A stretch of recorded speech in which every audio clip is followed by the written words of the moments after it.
Hello guys, good morning. आज हम आपको कक्षा 10 रासायनिक विज्ञान में बहुत ही इम्पॉर्टेंट टॉपिक जो आपके इसमें एक चैप्टर है, तथ्यों का आवर्ती वर्गीकरण। तथ्यों का आवर्ती वर्गीकरण क्या होता है, इसे कैसे वर्गीकृत करें हम, इनके विषय में हम क्या जानें, इनके विषय में हम कैसे अपने आने वाले क्वेश्चंस को तैयार करें। तमाम क्वेश्चंस आपके दिमाग में चलते हैं, उन क्वेश्चनों का हम आसानी से आपको याद करने के कुछ तरीकों में लेते हुए आपको ध्यान रखना होगा कि जिस क्रम में हम आपको बताएं उस क्रम में आप याद करेंगे तो आपको ये चैप्टर बहुत आसान हो जाएगा। तो चलिए देखते हैं, जैसे हमारे पास तथ्यों का आवर्ती वर्गीकरण। तो तत्व आपने पढ़ा था कि तमाम वैज्ञानिकों ने तथ्यों की खोज तो कर दी, लेकिन इन तथ्यों को रखा कैसे जाए, इन तथ्यों को समझा कैसे जाए, क्योंकि प्रत्येक तत्व के प्रॉपर्टीज यानी गुण अलग अलग होते हैं, लेकिन कई तत्व ऐसे होते हैं जिनके गुणधर्म समान होते हैं और कई तत्व ऐसे होते हैं जिनके गुणधर्म अलग अलग होते हैं। उनके अनुसार कई वैज्ञानिकों ने अपने अपने मत प्रस्तुत किए, जिनके अनुसार चलते हैं। देखते हैं कि तथ्यों का आवर्ती वर्गीकरण आपके अनुसार हम 3 प्रकार से कर सकते हैं। नंबर 1, डोवे-राइनर का त्रिक नियम। नंबर 2, न्यूलैंड का अष्टक नियम। नंबर 3, मेंडलीव की आवर्त सारणी। मेंडलीव की आवर्त सारणी पर आधारित क्वेश्चंस आपके पास बहुत आते हैं। इसके बाद इस सारणी को संशोधित करके एक सारणी बनाई गई, उसे कहा गया आधुनिक आवर्त सारणी। उस पर भी आधारित आपके क्वेश्चंस आते हैं। और आगे बढ़ेंगे तो आ जाते हैं दीर्घाकार आवर्त सारणी। इसको भी संशोधित करके दीर्घाकार आवर्त सारणी बनाई गई, जो राग वर्नर वरी नामक वैज्ञानिकों ने बनाई। उस पर भी आधारित कुछ क्वेश्चंस आते हैं। इतने क्वेश्चंस में आपका ये चैप्टर कंप्लीट हो जाता है। तो चलिए देखते हैं, जैसे हमारे पास पहला लगा हुआ है डोवे-राइनर का त्रिक नियम। डोवे-राइनर का त्रिक नियम क्या कहलाता है? त्रिक मतलब 3। त्रिक मतलब 3। एक ही वर्ग में 3 तथ्यों को परमाणु भार के बढ़ते क्रम में रखा जाए। एक ही वर्ग में 3 तथ्यों को परमाणु भार के बढ़ते क्रम में रखा जाए तो पहले और तीसरे तत्व का औसत भार बीच वाले तत्व का होता है। तो चलिए देख लेते हैं। 3 तत्वों को एक ही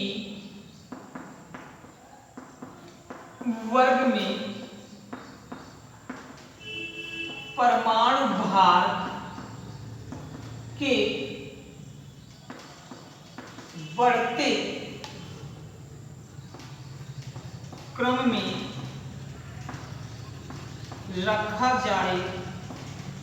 बढ़ते क्रम में रखा जाए तो पहले और तीसरे तत्व का औसत भार बीच के तत्व का होता है। मतलब इसे फिर से समझ लेते हैं। डोवे-राइनर का त्रिक नियम क्या कहता है कि ये तथ्यों को एक ही वर्ग में परमाणु भार के बढ़ते क्रम में रखा जाए तो पहले और तीसरे तत्व का औसत भार, औसत मीन्स होता है 2 तथ्यों को योग किया जाए और बटे 2 कर दिया जाए तो बीच का तत्व का होता है। तो चलिए इस एग्जांपल से हम समझ लेते हैं। जैसे हमने वर्ग ले लिया क्लोरीन, ब्रोमीन और आयोडीन। क्लोरीन, ब्रोमीन और आयोडीन एक ही वर्ग के हमने तत्व ले लिए। तो क्लोरीन का परमाणु भार होता है 17, आयोडीन का परमाणु भार होता है 127। सॉरी, क्लोरीन का परमाणु भार 35, आयोडीन का परमाणु भार 127। इन दोनों का हमें औसत निकालना होगा। तो चलिए औसत निकालते हैं। तो Br बराबर 35 प्लस 127/2, 7 5 12, 2 और 5 7 और 1 8,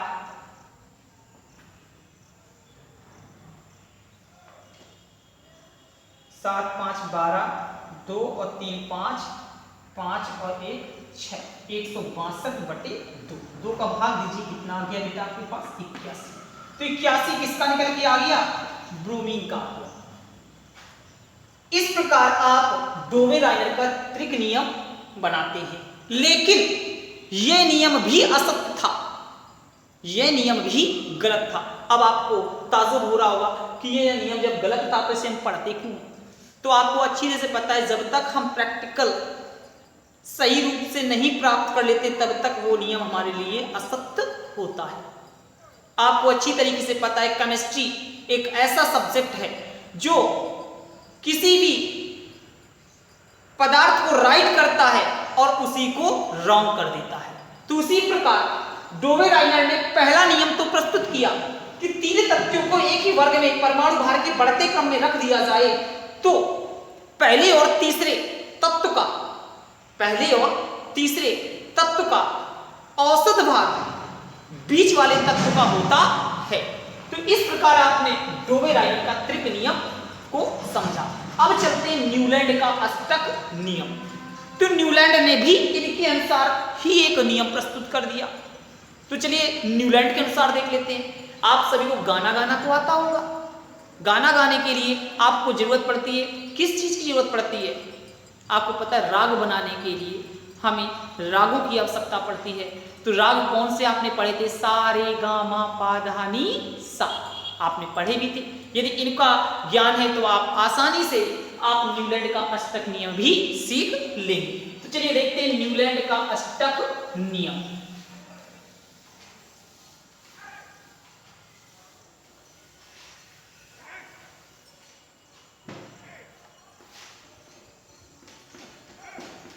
न्यूलैंड का अष्टक नियम।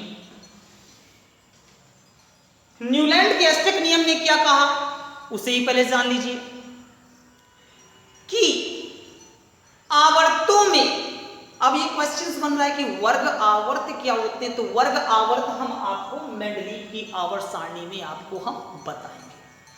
यदि तथ्यों को आवर्त में, यदि तथ्यों को आवर्त में परमाणु भार के बढ़ते क्रम में रखा जाए तो प्रत्येक आठवां तत्व, प्रत्येक आठवां तत्व पहले तत्व के समान गुण प्रदर्शित करता है। इसे लिख करके भी समझ लेते हैं।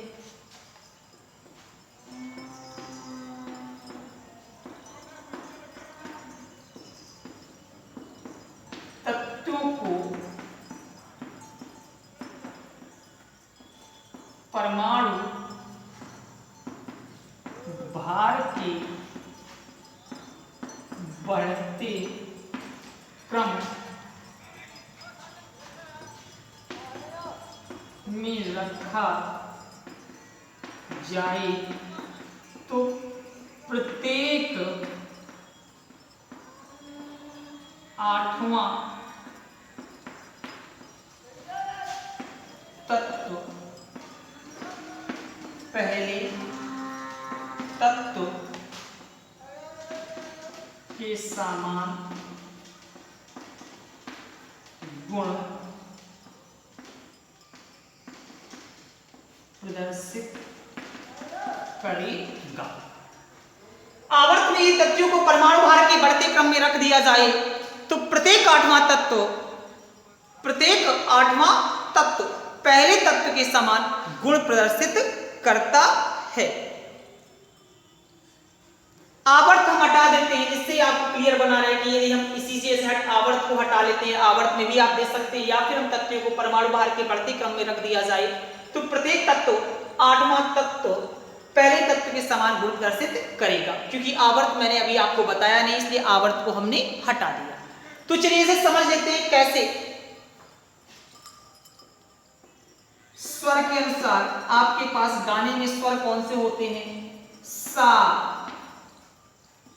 रे, गा, मा, पा, धा, नी, सा। देखिए नंबर 1, नंबर 2, नंबर 3, नंबर 4, 5, 6, 7 और ये 8। तो आप देख रहे होंगे कि पहला और आठवां दोनों सा है, पहला और आठवां दोनों सा है। तो स्पष्ट समझ में आ रहा होगा आपको कि पहले के जो गुणधर्म होंगे, अगर ये पहला लंबा व्यक्ति है तो ये भी लंबा व्यक्ति होगा, अगर ये बौना है तो ये भी बौना ही होगा। यानी इसके गुण आपस में कैसे करेंगे? मैच करेंगे। किसके अनुसार? न्यूलैंड के अष्टक नियम के अनुसार। तो चलिए देखते हैं। जैसे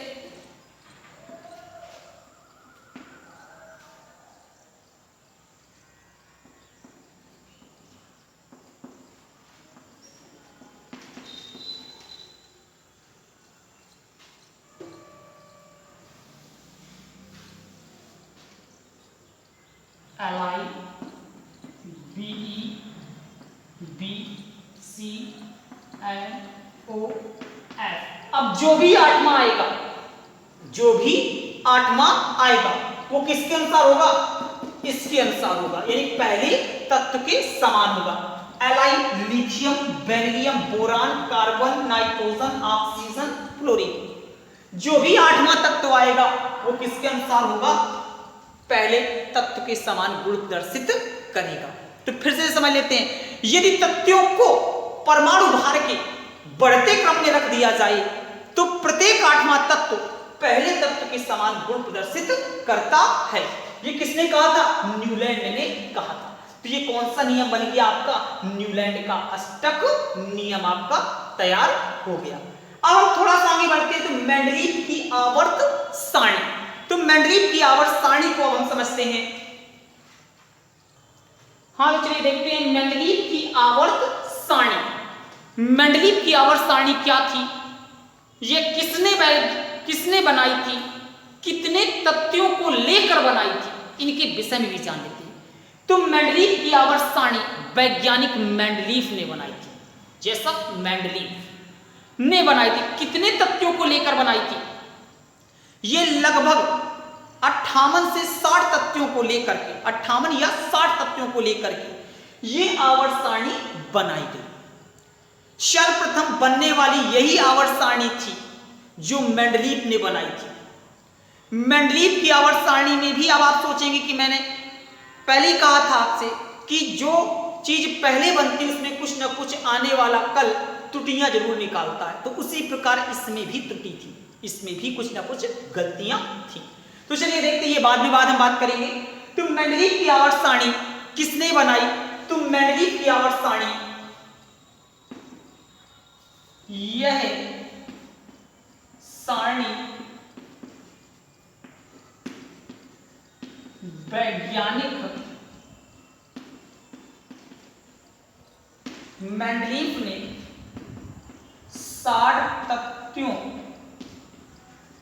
को लेकर परमाणु भार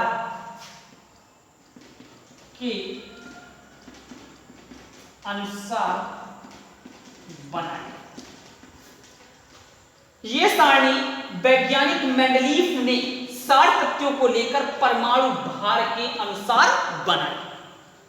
तो आपको यह समझ में आ गया होगा कि मेंडलीव का आवर्त सारणी का जो मौलिक गुण था वो कौन सा बन गया, जाकर के आपके पास परमाणु भार बन गया।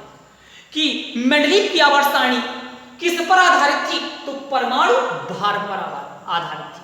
अब इसी में हमने अभी आपको बताया था कि वर्ग और आवर्त, वर्ग और आवर्त किसे कहते हैं, इसी में हमने कहा था कि मेंडलीव की आवर्त सारणी में आपको हम समझाएंगे। तो ये भी जान लेते हैं पहले, वर्ग किसे कहते हैं और आवर्त किसे कहते हैं। वर्ग का मतलब होता है खड़े कालम, ऐसे ऐसे कालम, ऐसे आप गिनती कर रहे हैं। वर्ग का मतलब कालम, खड़े कालम, ऊर्ध्वाधर कालम। तो मेंडलीव के अनुसार मेंडलीव की आवर्त सारणी में कुछ खड़े कालम थे, यानी ऊर्ध्वाधर कालम थे। उसे क्या कहा गया, कितने कालम थे, वो 9 कालम थे। तो मेंडलीव की आवर्त सारणी के अनुसार खड़े कालमों को वर्ग कहा जाता है, और जो क्षैतिज यानी पट्ट कालम होते हैं इस प्रकार कर रहे हैं, 1 2 3 4 5 6, इस प्रकार आप चल रहे हैं इस तरफ की। तो ये क्या बन गए, आवर्त कहलाएंगे। तो आवर्त और वर्ग की परिभाषा क्या होगी, किसी सारणी में, चलिए लिख के से समझा देते हैं।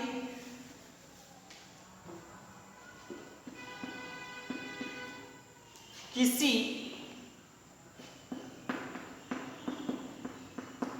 सारणी में खड़े यानी ऊर्ध्वाधर कालम को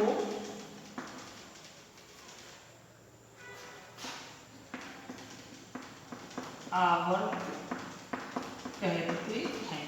किसी सारणी में खड़े ऊर्ध्वाधर कालम को आवर्त